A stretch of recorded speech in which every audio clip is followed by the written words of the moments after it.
Muito bem, alunos do MEC, após o recado aqui mais uma vez para vocês, vamos falar um pouco mais sobre as leituras. Isso mesmo, antes do intervalo, eu mostrei para vocês várias leituras disponíveis, né, na tela de um exemplo aqui de scanner para vocês, né? Claro, tem muito mais telas de leituras, né, para esse sistema, tá? Tem muito mais, mas apenas para exemplificar, né, quantas informações que nós temos disponíveis na telinha do scanner. Assim é possível fazer o quê? Ler. Tempo real. Pessoal, quando nós falamos aí em leituras, estamos falando de tempo real. Então o item número 3 aí, né, leituras, é real. Não é uma coisa congelada, tá? Uma coisa parada. Não é real. Se eu entrar com o scanner, né, no item 3 aí, na tela do scanner, current date, e ligar a ignição, não precisa nem funcionar o motor. Pode ser que o motor não esteja nem pegando, tá?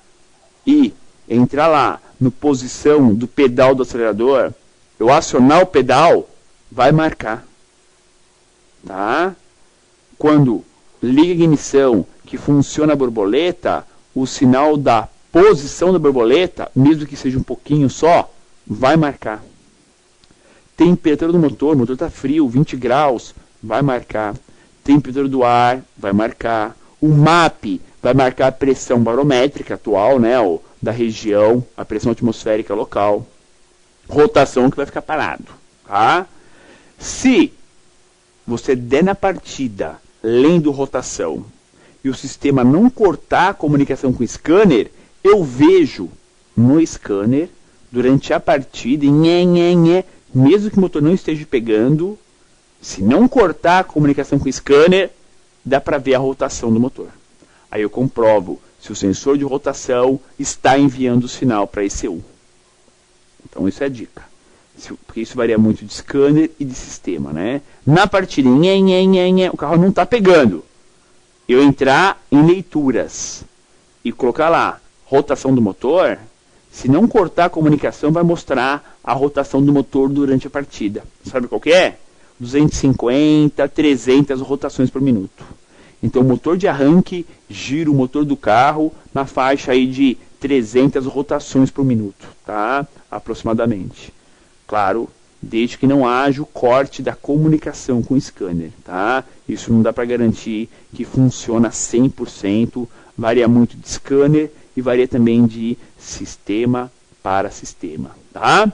Então, vamos falar sobre essas tais leituras também, que são muito importantes, tá? Vamos lá, current date. Essa é a tela de leituras das informações que chegam até a ECU e também dos comandados por ela. Assim conseguimos fazer uma boa análise dos principais sinais que chegam para a ECU e os principais sinais que saem da ECU.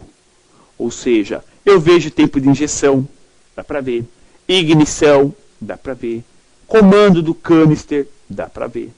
Ou seja, não é só os sinais de entrada, não. Também consigo ver os comandados, os sinais de saída da ECU. Então, dá para analisar. Se a ECU está comandando para abrir a borboleta e o motor fica só em lenta, fica morrendo, só em lenta, fica morrendo, dá para saber. Se a ECU está comandando o sinal para abrir a borboleta e ela não comanda, defeito ou é chicote ou é o corpo. A ECU está mandando abrir a borboleta. Você começa a analisar o funcionamento desse sistema eletrônico. Como que ele atua para fazer os comandos funcionarem. Tá? É por aí. É esse o caminho do raciocínio. Tá? Como falei, temos que explorar as ferramentas que temos. Todos os botões do scanner têm que ser explorados, têm que ser utilizados para você aprender cada vez mais, perder o medo cada vez mais e fazer o diagnóstico mais rápido. Essa é a intenção. Um diagnóstico certeiro e mais rápido também. Isso que é o mais importante nessa hora, tá?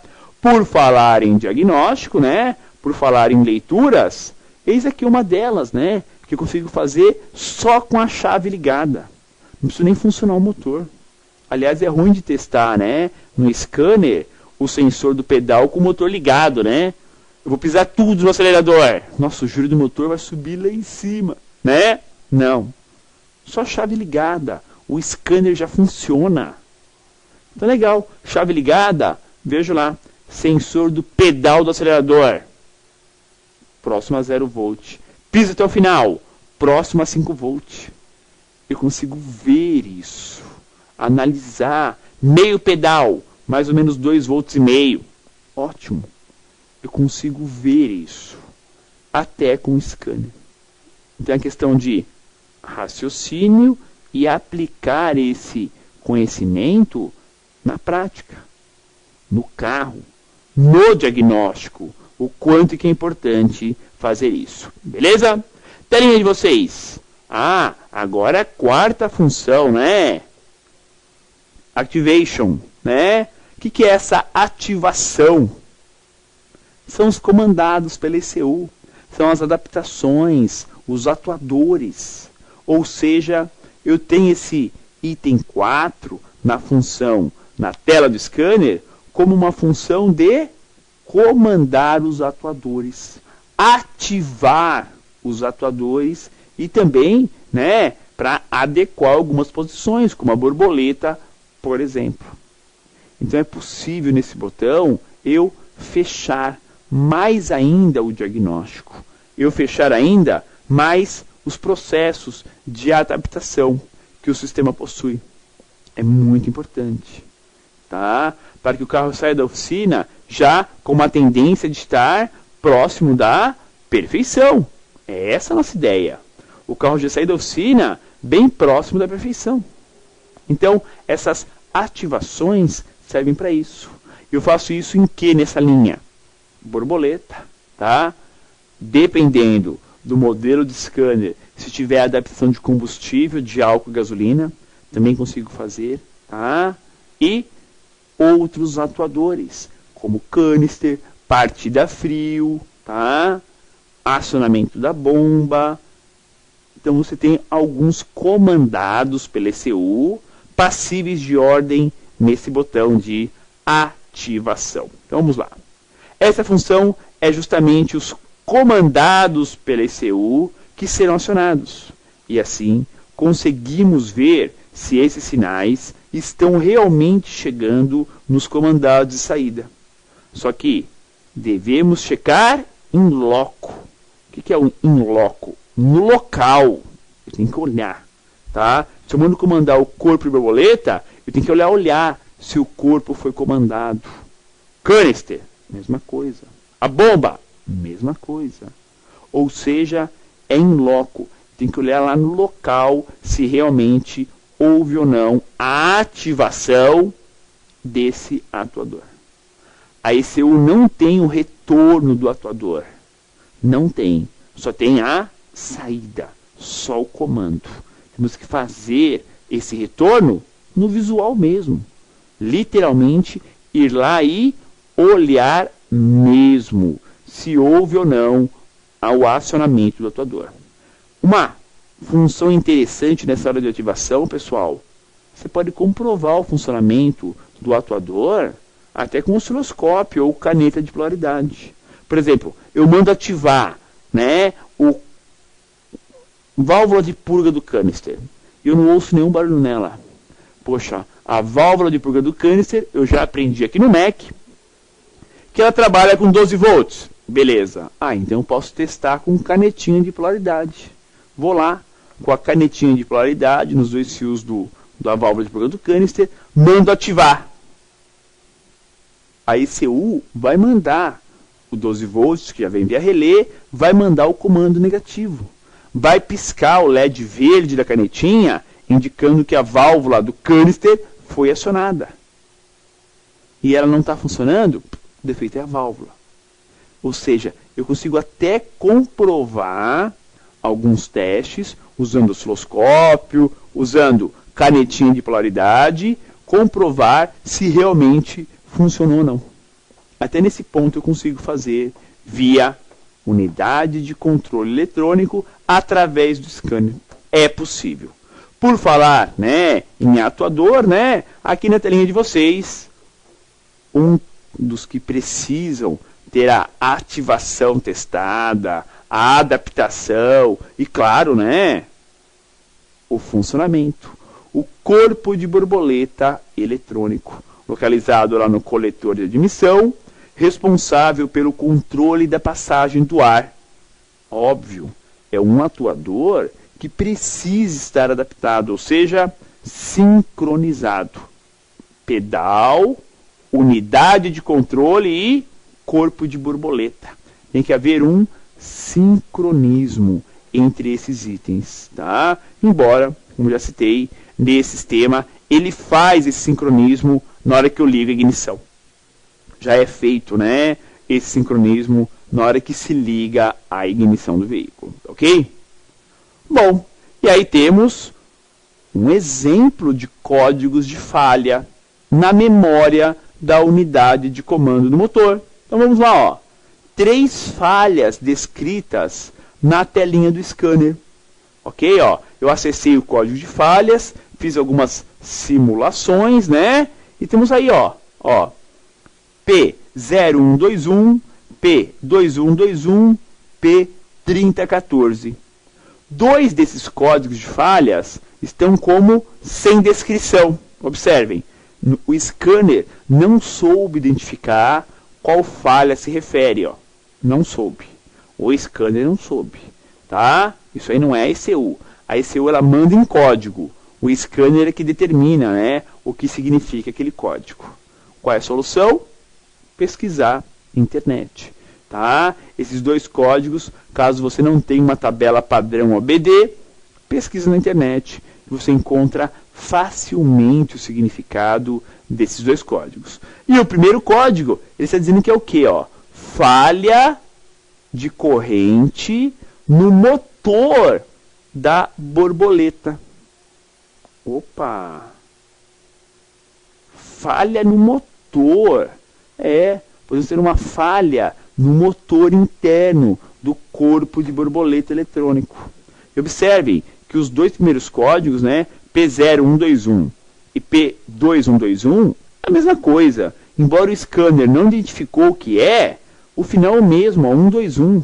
Ou seja, tanto o 1 quanto o 2, as 2 falhas primeiras, são iguais. Se referem ao motor do corpo de borboleta. Tá? Bom, qual é o primordial aí nessa hora? Primeiro, anota esses códigos na ordem de serviço. Primordial. Para que tenha esses códigos registrados. Segundo, eu apago a memória. Desligo, ligo o motor e vejo de novo pelo scanner, pelos DTCs, se acusou novamente a mesma falha. É um caminho legal para você prosseguir com o diagnóstico, tá? Muito legal. Então, assim eu consigo fazer o quê? Consigo fazer essa simulação. É importante essa simulação, tá? Para chegar nessa conclusão, ó, falhas na memórias. Códigos de falhas são importantes ferramentas, mas não são conclusivas. Assim, sempre que tiver um código de falha, analise bem se é este mesmo o circuito defeituoso ou ele é consequência. Por exemplo, sensores de oxigênio, sonda lambda, geralmente são consequência de falhas. Pode ser falha da peça, claro, mas muitas vezes ele é falha de outra peça, né? Uma consequência. Por exemplo, esse motor 1.4 do Peugeot 207. Vocês já aprenderam aqui no MEC que tem válvula. Obviamente tem válvula. E tem regulagem. Se regula as válvulas desse motor. Válvula presa, válvula com má vedação, enfim, vai fazer o motor falhar, a sonda lambda não vai fazer a correção suficiente, vai indicar falha na sonda lambda. Poxa vida, um defeito de regulagem de válvula vai deixar o motor falhar, pela sonda vai tentar corrigir, não vai conseguir e vai indicar falha na sonda. Positivo. É isso mesmo que acontece. Uma consequência sequência de falhas, vai indicar no scanner uma falha que não tem nada a ver com um defeito real. Por quê? A ECU da injeção não sabe dizer que o defeito é a válvula de admissão do terceiro cilindro que está presa. Não sabe. Não tem como controlar isso. Não consegue. Tá? Então, existem falhas mecânicas, falhas em outros circuitos, que na hora do diagnóstico vai te levar num caminho que não é o verdadeiro. Por isso que não pode ir trocando peças, né? Assim que indica no scanner. É um caminho o que indica no scanner, mas não é a solução. É um caminho. Muitas vezes pode estar errado. Muitas vezes vai estar incorreto. Mas é um caminho, com certeza. Ajuda bastante. Com o scanner, você sempre ganha muito tempo, ok? E aqui a função de apagando falhas, né? Aqui o erasing, né? Eu estou apagando os códigos de falha na telinha do scanner. Então eu estou apagando, né? Quando entra com o scanner, ele está apagando, está, né, tentando apagar os códigos de falha registrados, que é importante isso para o diagnóstico futuro, né? Então vamos lá, a teoria. Nesse modelo, a função de apagar memória de defeitos armazenados é executada com a ignição ligada e motor parado. É curioso, hein? Mas é uma característica desse sistema. E também isso aparece na tela do scanner.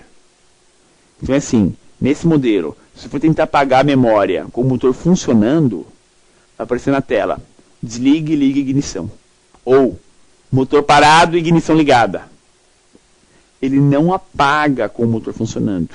E isso varia um pouco, né? De linha para linha, de sistema para sistema. Mas acontece bastante, pessoal, de não apagar a memória com o motor funcionando. Só chave ligada, motor parado. Né? É o que eles chamam de ignição on, motor off. Apareceu assim na tela do scanner, ó, ignição on, que é ligada. Motor off, motor desligado. O que é? Só chave ligada. É a opção que você tem para apagar a memória desse sistema, só com a chave ligada. Belezinha? Telinha de vocês, ela, a unidade de controle eletrônico do motor. E vamos lá a mais uma dica, a última dica do Peugeot 207. As falhas que têm o padrão ABD diagnóstico sempre possuem o P na parte inicial do código, que pode ser facilmente pesquisado via internet, pois é uma codificação padrão. Então, lembrando sempre que o P vem de powertrain, que é motor câmbio, motor transmissão, tá? E aí temos outras variáveis. Então, quando apresenta o código padrão, ajuda bastante a pesquisa e o diagnóstico, tá? Facilita. Muitas vezes, em alguns scanners, aparece um código que não é padrão e não aparece o que significa. E aí? É muito difícil de descobrir. Belezinha? Perguntinha na tela de vocês. É fácil trocar a ECU da injeção desse modelo? É só pegar uma unidade, pôr outra e blá blá? Já era? Resposta: não, né? Não é. Ela deve ser apresentada via scanner que tem essa função para apresentar a unidade de comando do motor para a BSI, a unidade de comando de bordo. Belezinha? Muito bem, alunos do MEC, vamos lá com o nosso plantão de dúvidas aqui no seu universo do mecânico.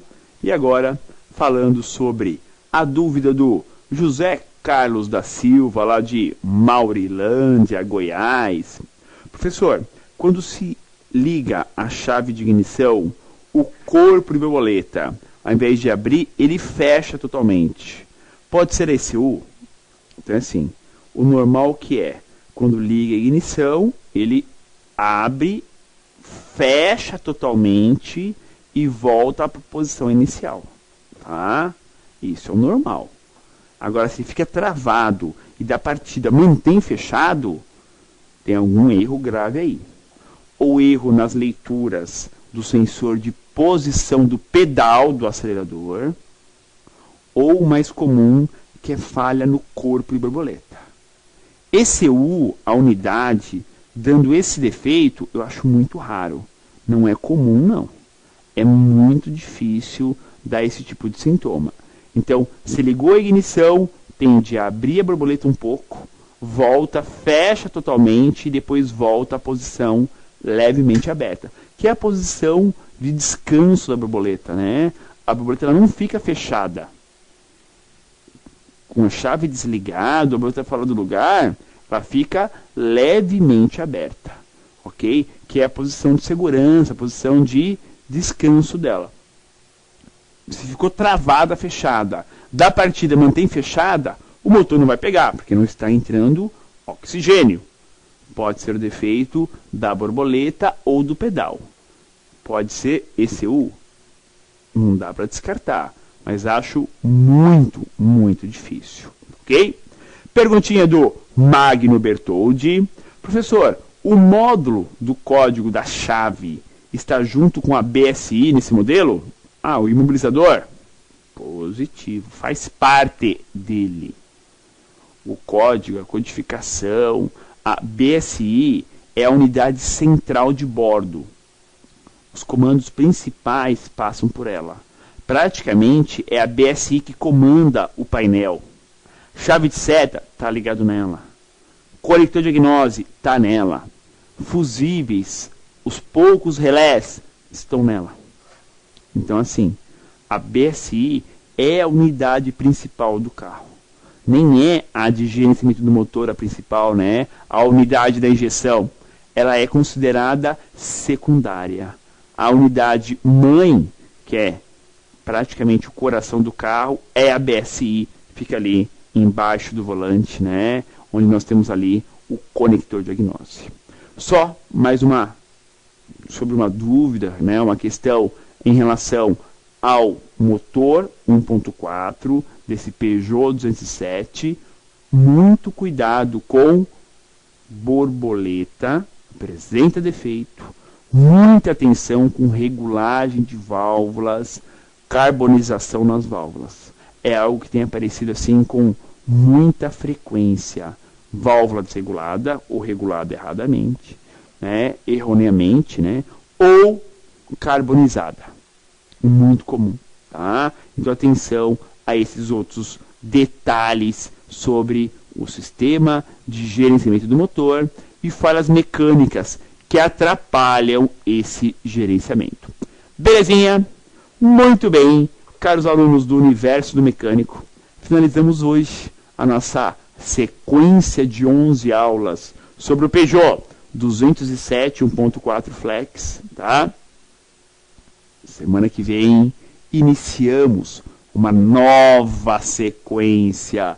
Quarta-feira, semana que vem, iniciaremos sistema de gerenciamento do motor do Gol G6. Isso mesmo, Gol geração 6 aqui no seu Universo do Mecânico. Ficamos por aqui. Um grande abraço a todos e até a nossa próxima aula.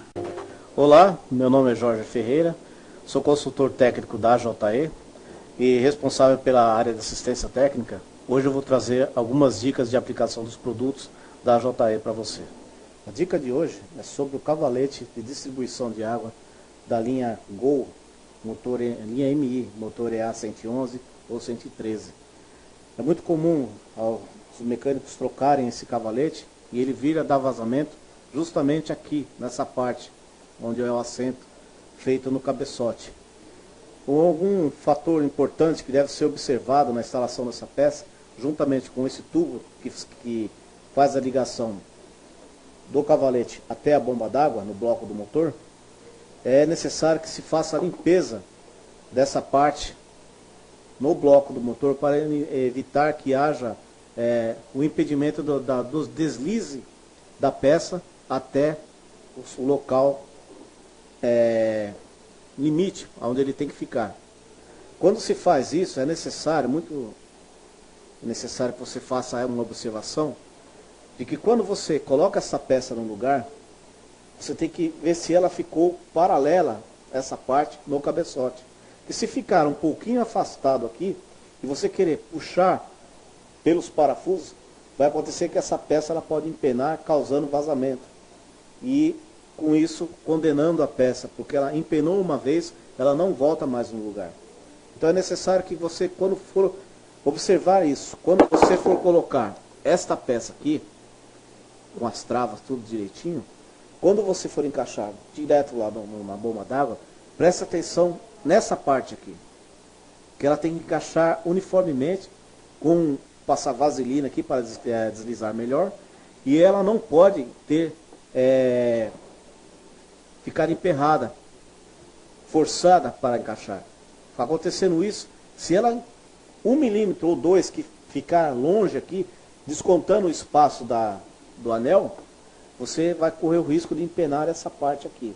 Empenou aqui, acabou o serviço. Você perdeu a peça e também, consequentemente, o serviço. É muito importante que você observe isso, para que essa peça venha a ter um bom funcionamento. Que é comum trocar essa peça juntamente com a válvula termostática e a tampa da válvula. Então é muito importante que você preste muita atenção, para que você não venha perder o serviço e ter que recorrer à garantia. Tudo bem? Espero que essas dicas técnicas tenham ajudado vocês a estar aplicando melhores os produtos, estar resolvendo os problemas do dia a dia da oficina. E qualquer dúvida, entre em contato pelo site, pelo e-mail ou pelo telefone da JE.